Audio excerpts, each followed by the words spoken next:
हमारे साथ श्री महाकाल तो किस बात की चिंता। हमारे साथ श्री महाकाल तो किस बात की चिंता। शरण में रख दिया जब माथ तो किस बात की चिंता। शरण में रख दिया जब माथ तो किस बात की चिंता। हमारे साथ श्री महाकाल तो किस बात की चिंता। कर्पूर गौरम करुणावतारम संसार सारम भुजगेंद्रहारम सदा वसंतं हृदयारविंदे भवं भवानी सहितं नमामि। भवं भवानी सहितं नमामि। नमस्कार दोस्तों, मैं विवेकानंद मिश्रा, जनपद देवरिया, उत्तर प्रदेश से आप सभी लोगों का स्वागत करता हूं, वंदन करता हूं, अभिनंदन करता हूं। जितने भी प्यारे प्यारे बच्चे इस समय हमारे चैनल पे जुड़े हुए हैं, उन सभी बच्चों को बहुत सारा आशीर्वाद और 2024 की बोर्ड परीक्षा की एडवांस में बहुत बहुत शुभकामनाएं और बधाइयाँ। मुझे उम्मीद ही नहीं, पूरा विश्वास है कि आप बोर्ड परीक्षा की तैयारी पूरे मगन और लगन से कर रहे होंगे। जितने भी हमारे चैनल पे शिक्षकगण, प्रधानाचार्यगण, अभिभावकगण जुड़ते हैं, उन सभी लोगों को हमारे चैनल पे हृदय की गहराइयों से बहुत बहुत स्वागत है, बहुत बहुत वंदन है और बहुत बहुत अभिनंदन है। हम लोग पढ़ रहे थे रसखान। यूपी बोर्ड से जो भी बच्चे पढ़ते हैं कक्षा 10वीं में, उनका जो तीसरा चैप्टर है रसखान के द्वारा लिखा हुआ सवैया, हम लोग कल के लेसन में पढ़े थे। कल के क्लास में हम लोग सवैया पढ़े थे। सवैया में 1 से लेकर के हम लोग जो है 4 पढ़ लिए थे। आज हम लोग 5वां पढ़ेंगे और 6वां पढ़ेंगे और उसका एक कवित्व है, उस कवित्व को हम लोग पढ़ेंगे। लेकिन इसको पढ़ने के पहले, इसको शुरुआत करने के पहले वही छोटा सा रिक्वेस्ट, मालूम है ना आप लोगों को, जो चैनल पे नए आए प्लीज़ चैनल को सब्सक्राइब कर लें, लाइक कर लें और बेल आइकन की घंटी को दबा करके क्या कर लें, ऑल कर लें। और जो हमारे प्यारे प्यारे पुराने बच्चे हैं, प्लीज़ आप लोगों से एक शिकायत रहती है हमारी कि आप लोग कमेंट नहीं लिखते हैं।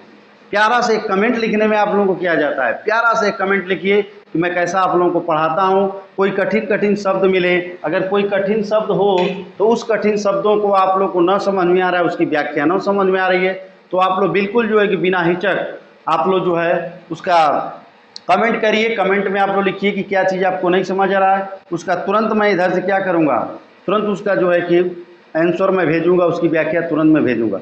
तो आइए देर न करते हुए हम लोग अपना जो है कि रसखान के द्वारा लिखा हुआ जो है कि सवैया हम लोग पढ़ते हैं।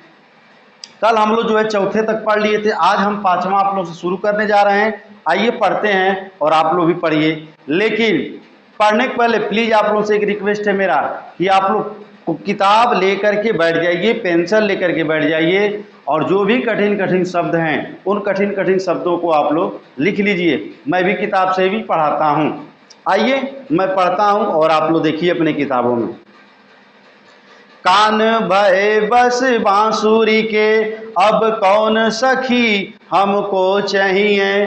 कान भय बस बांसुरी के अब कौन सखी हमको चाहिए। निस दौस रहे संग साथ लगी यह सौतन तापन क्यों सही है।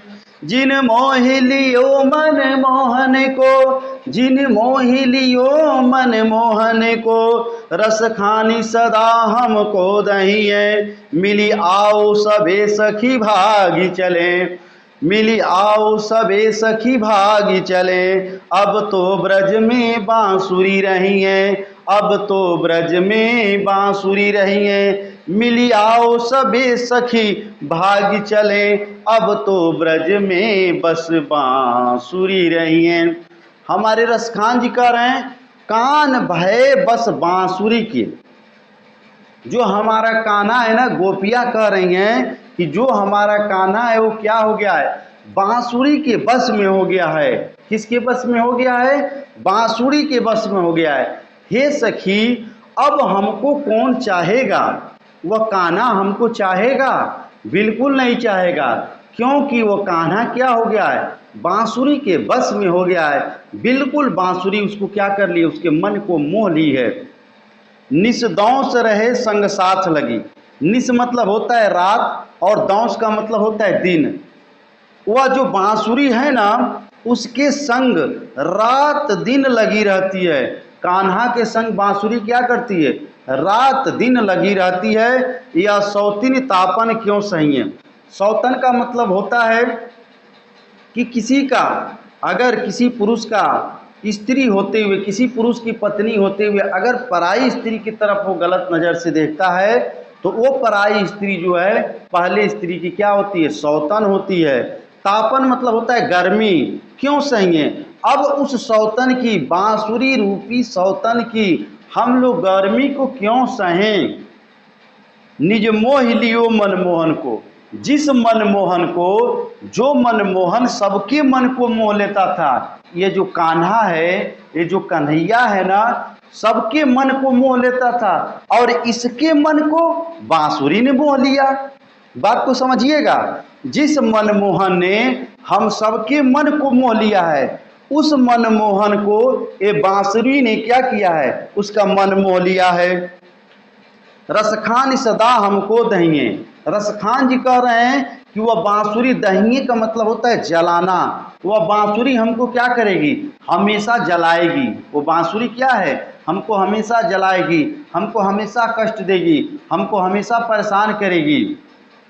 मिलियाओ सबे सखी भाग चले, अब तो ब्रज में बांसुरी रही। सखियां कह रही हैं कि हे सखी, आओ हम सब मिल करके क्या करें? ब्रज को छोड़ दें और ब्रज को छोड़ करके कहीं दूसरी जगह हम लोग क्या करें? भाग चलें। किस लिए भाग जाएं? कि अब तो सिर्फ ब्रज में कौन रहेगा? बांसुरी रहेगी। अब हम लोगों को कान्हा क्या करेगा? प्रेम नहीं करेगा, बिल्कुल नहीं करेगा। आइए इसकी व्याख्या को मैं एक बार और एक्सप्लेन कर दे रहा हूं।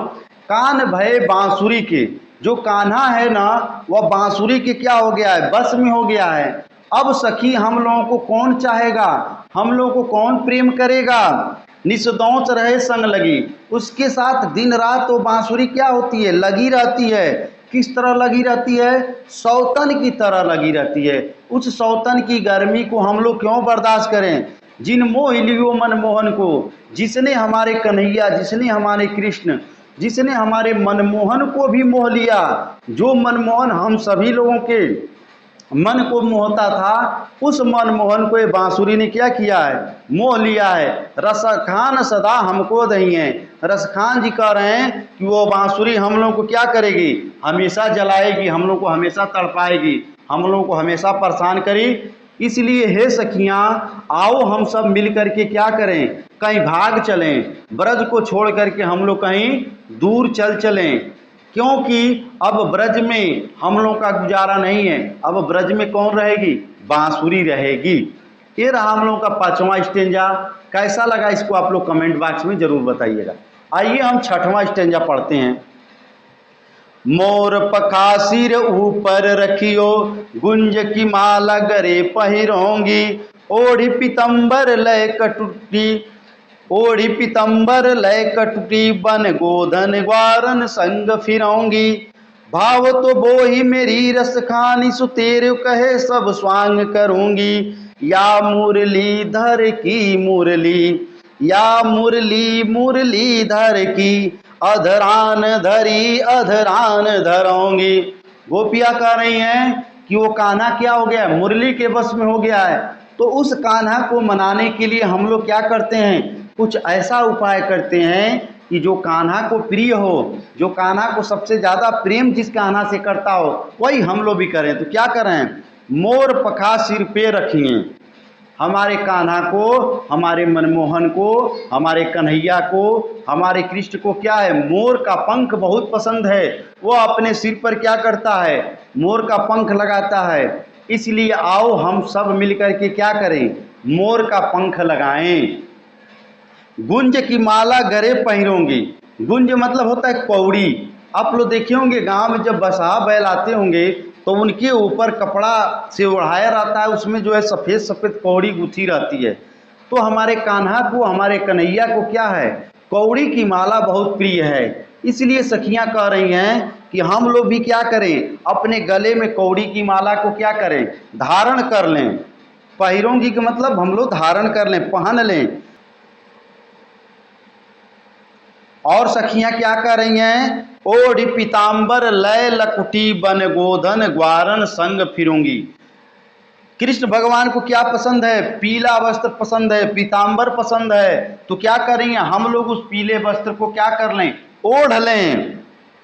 और लय लकुटी, लकुटी का मतलब होता है डंडा, एक हाथ में डंडा लेकर के हम लोग क्या करें? गोधन ग्वारन संग फिरेंगे। हम लोग ग्वाल बालाओं के संग क्या करें? हम लोग भी गाय चराने चलें और उन्हीं सबों के बीच में रहेंगे, उन्हीं के साथ भी हम लोग फिरेंगे। भाव तो वो ही मेरी रसखानी, क्या कर रहे हैं? भाव तो वो ही मेरी रसखानी। हे सखियां, वो क्या कर रहा है? हम लोग के मन को क्या कर रहा है? भा रहा है। उसके लिए हम लोग कुछ भी करने के लिए तैयार हैं, ताकि वह हम लोग से प्रेम करने लगे। जिस तरह से हम लोगों को भूल गया है ना, जिस तरह से हम लोगों को छोड़ दिया है, वह हम लोग से क्या करने लगे? प्रेम करें। सो तेरे कहे सब स्वांग करूंगी। स्वांग का मतलब होता है वैसे तो अभिनय करना। उसके लिए हम लोग हर तरह की, हम गोपियां मिलकर के क्या करेंगी? उसके लिए हर तरह का स्वांग करेंगी। जो जो कि कन्हैया को पसंद है ना, वह उसके लिए करेंगे, ताकि वह हम लोग से प्रेम करने लगे और बांसुरी से क्या करे? दूरी बना ले, बांसुरी से प्रेम करना छोड़ दे और हम गोपियों से क्या करने लगे? प्रेम करना शुरू कर दे। लेकिन हम गोपियां एक काम नहीं करेंगी, सब काम तो करेंगी लेकिन एक काम नहीं करेंगी। कौन सा काम है? आइए देख लेते हैं। या मुरली मुरलीधर की, या हम लोग एक काम नहीं करें। मुरली मतलब बांसुरी। हम लोग बांसुरी, जो मुरलीधर है, कन्हैया का नाम मुरलीधर भी है। मुरलीधर की जो मुरली है, यानी कन्हैया की जो बांसुरी है, अधरान धरी अधरान धरोंगी, अपने होठों पे हम लोग कभी नहीं धरेंगी। जो जो कन्हैया करता है ना, वह सब हम लोग काम करेंगी। लेकिन हम लोग की जो मुरली, जो बांसुरी, हम लोग की जो सौतन है ना, उस सौतन को हम लोग क्या करेंगे? अपने होठों पे अधरान धरी अधरान धरेंगे। हम लोग अपनी होठों पे उसको कभी नहीं धरेंगे, क्योंकि वो हम लोग की क्या है? मुरली सौतन है, हम लोग की दुश्मन है। उसी के कारण कान्हा क्या हुआ है? हम लोग से प्रेम करना कम कर दिया है। आइए इसकी व्याख्या को एक बार और हम एक्सप्लेन कर दे रहे हैं। गोपियां कह रही हैं कि मुरली के आ जाने के कारण, यानी बांसुरी के आ जाने के कारण हम लोग से प्रेम करना कान्हा कम कर दिया है। इसलिए चलो हम सब मिल करके क्या करें? जो जो कान्हा को, जो जो कन्हैया को प्रिय है, वो सब हम लोग काम करें। अपने सिर पर क्या करें? मोर का पंख लगा लें, गले में जो है कि गुंजा यानी कौड़ी की माला पहन लें, और पीला वस्त्र जो है कि ओढ़ करके, पीला वस्त्र पहन करके, हाथ में डंडा लेकर के, और हम लोग क्या करें? ग्वाल बालाओं के सल करके गाय चराएं। और जो रसखान जी कह रहे हैं कि जो जो काम, जो जो चीजें हमारे कन्हैया को पसंद है, वो सब हम लोग करेंगी। वह स्वांग रचाएंगी, जो जो कन्हैया को पसंद है सब कुछ करेंगी। लेकिन एक काम हम लोग नहीं करेंगी, जो कन्हैया की मुरली है, जो कन्हैया की बांसुरी है, उस बांसुरी को हम लोग अपने होठों पर बिल्कुल नहीं रखेंगी। यह गोपियां आपस में बात कर रही हैं। ये रहा हम लोग का सवैया। सवैया आज हम लोग का कंप्लीट हो गया। अब मैं आप लोगों के सामने पढ़ता हूँ कवित्व। ये सवैया कैसा लगा है, इसको भी आप लोग कमेंट बॉक्स में जरूर लिखिएगा। आइए मैं आप लोग सामने कवित्व पढ़ता हूँ और फिर उसकी हम व्याख्या करेंगे। आइए हम लोग पढ़ते हैं। यह थोड़ा वीर रस में है, इसको हम लोग थोड़ा वीर रस में पढ़ेंगे। गोरज बिराजे भाल लह लही बनमाल, गोरज बिराजे भाल लह लही बनमाल, आगे गया पाछे ग्वाल गाँव मृदुबानी री, तैसी धुन बांसुरी की मधुर मधुर जैसी, बंक चितवानी मंद मंद मुस्कानी री, कदम बिटप के निकट तट निके तट, आटा चढ़ी चाही पट पट फहरानी री, रस बरसावे तन तपनी बुझावे नैन, प्राणनी रिझावे वह आवे रस खानी री। एक बार और इसको कवित्व को हम पढ़ते हैं, एक बार और आप सुन लीजिए। गोरज बिराजे भाल लह लही बनमाले, आगे गया पाछे ग्वाल गाँव मृदुबानी री, तैसी धुन बांसुरी की मधुर मधुर जैसी, बंक चितवनी मंद मंद मुस्कानी री, कदम बिटप के निकट तट निके तट, आटा चढ़ी चाही पट्टी पट फहरानी री, रस बरसावे तन तपनी बुझावे नैन, प्राणनी रिझावे वह आवे रस खानी री। अब इसकी हम लोग व्याख्या करते हैं। आइए हम लोग व्याख्या को सुनते हैं। गोरज बिराजे भाल लह लही बनमाल, गोरज का मतलब होता है गायों के पैरों से, यानी गायों की जो खुर होती है सबसे निचली हिस्सा, उससे उड़ने वाली जो धूल है उसको गोरज कहते हैं। विराजे का मतलब होता है बहुत ही सुंदर लग रही है, बहुत ही सुशोभित हो रही है। भाल कहाँ पे? मस्तक पे। ये लीलार होता है ना, इसको क्या कहते हैं? मस्तक को भाल कहते हैं। लहलही बनमाल, बहुत ही शोभायान लग रही है। लहलही का मतलब बहुत ही सुंदर लग रही है, यानी जो गायों के खुर से जो धूल उड़ रही है बहुत ही क्या लग रही है? सुंदर लग रही है, सुशोभित लग रही है। जो माथे पर, जो ललाट पर लगा हुआ है वह क्या हो रही है? बहुत ही शोभायमान लग रही है, बहुत ही ज्यादा सुंदर लग रही है। आगे गया पाछे ग्वाल गावे मृदुबानी रे, आगे आगे गैया चल रही हैं और पीछे पीछे ग्वाल बालाएं चल रहे हैं और क्या कर रहे हैं? गावे मृदुबानी रे, मीठी मीठी क्या कर रहे हैं? मीठी मीठी मधुर मधुर क्या कर रहे हैं? गीत गा रहे हैं। जो गायों को चराने वाला गीत होता है, सारे ग्वाल बालाएं मिलकर के रोज वो गीत को चराते हैं, गाते हैं। तो आज भी वो ग्वाल बालक क्या कर रहे हैं? उस गीत को गा रहे हैं। तैसी धुन बांसुरी की मधुर मधुर जैसी, वह धुन कैसी है? माधुरी की, जो बांसुरी की मधुर मधुर धुन होती है, सुंदर सुंदर धुन होती है, जो मीठी मीठी धुन होती है, बिल्कुल कान्हा वैसे ही बजा रहा है। बंक चितवनी मंद मंद मुस्कानी री, बंक का मतलब होता है वह कान्हा क्या कर रहा है? टेढ़ा मेढ़ा होकर के, मटक मटक करके क्या हो रहा है? चल रहा है। चितवनी मंद मंद मुस्कानी रे, और अपने हृदय से वो क्या कर रहा है? मंद मंद, यानी हल्की हल्की वो मुस्कान ले रहा है और बिल्कुल मटक मटक करके वो कान्हा चल रहा है। कदम बिटप के निकट तटनिक तट, कदम का वृक्ष, बिटप मतलब होता है वृक्ष, कदम मतलब कदम, और निकट मतलब नजदीक, तटनी मतलब होता है यमुना, यानी यमुना के किनारे पर, यमुना के किनारे पर, कदम्ब के वृक्ष पर, यमुना के किनारे, तट मतलब होता है किनारा, यमुना नदी के किनारे पर, कदम्ब के वृक्ष पर, अटा चढ़िचाई पटी फहराती री, वह क्या करता है? उस पे चढ़ जाता है, कदम्ब के वृक्ष पे कन्हैया चढ़ करके अपने पीले वस्त्र को, अपने पीले कपड़े को क्या करता है? खूब फहराता है। क्या करता है? और उस फहराने से क्या होता है? रस बरसावे तन तपनी बुझावे न, उससे जो कपड़ा फहरा रहा है अपना पीला पीला ना, उससे जो रस बरस रहा है वह क्या कर रहा है? तन मतलब होता है शरीर, और तपनी मतलब गर्मी। इस शरीर की जो गर्मी है उस गर्मी को क्या कर रहा है? वो बुझा रहा है। उस गर्मी को क्या कर रहा है? शांत कर रहा है। इन नयनों को, इन आंखों को भी क्या कर रहा है? बहुत ही सुंदर लग रहा है, बहुत ही सुशोभित हो रहा है। प्राणनी रिझावे व आवे रस खानिनी, प्राणनी का मतलब होता है प्राणों को वह रिझा रहा है। जैसे लग रहा है ना कि शरीर में प्राण नहीं है, फिर भी उस शरीर में वो प्राण को फूंक दे रहा है, प्राण को डाल दे रहा है, ऐसा लग रहा है। रसखान जी कह रहे हैं कि वह हमारे अंदर प्राणों को डाल रहा है, प्राणों को फूंक दे रहा है, उसमें फिर प्राण क्या हो रहे हैं? उसमें आ जा रहे हैं, जान वापस आ जा रही है। ऐसा हमारे रसखान जी कह रहे हैं कृष्ण के, कन्हैया के बारे में। यह रहा हम लोग का कवित्व। कवित्व कैसा लगा इसको भी आप लोग कमेंट बॉक्स में जरूर बताइएगा। इसी के साथ साथ हम लोग का जो तीसरा लेसन है, यह लेसन हम लोग का समाप्त हो गया। कल हम लोग पढ़ेंगे बिहारी लाल की के दोहे। जो चौथा लेसन है ना, उसको हम लोग पढ़ेंगे बिहारी लाल जी के दोहे। तो कैसा लगा आप लोग कमेंट बॉक्स में जरूर बताइए। मैं चलता हूँ बिहारी लाल की दोहे की तैयारी करने के लिए। तब तक आप लोग इसको पढ़िए और जो भी व्याख्या कठिन हो उसको कमेंट बॉक्स में लिख दीजिए, मैं उसका उत्तर जो है कि तुरंत आप लोगों को भेज दूंगा। तब मैं चलता हूँ। फिर वही, प्लीज़ चैनल को जब तक सब्सक्राइब नहीं किए तो आप लोग सब्सक्राइब कर ही लेंगे, कोई दिक्कत तो है नहीं। और जो पुराने बच्चे हैं वो चैनल को सब्सक्राइब कर ही लिए हैं। बस इतना ही है कि लाइक कर दें और जितने भी प्यारे प्यारे बच्चे हैं उनको शेयर कर दीजिए ताकि वो भी पढ़ें। मैं चलता हूं तब तक तैयारी करने के लिए चौथे लेसन के बिहारी लाल के दोहे के लिए। तब तक आप पढ़ते रहिए, मस्त रहिए। जय हिंद, जय भारत।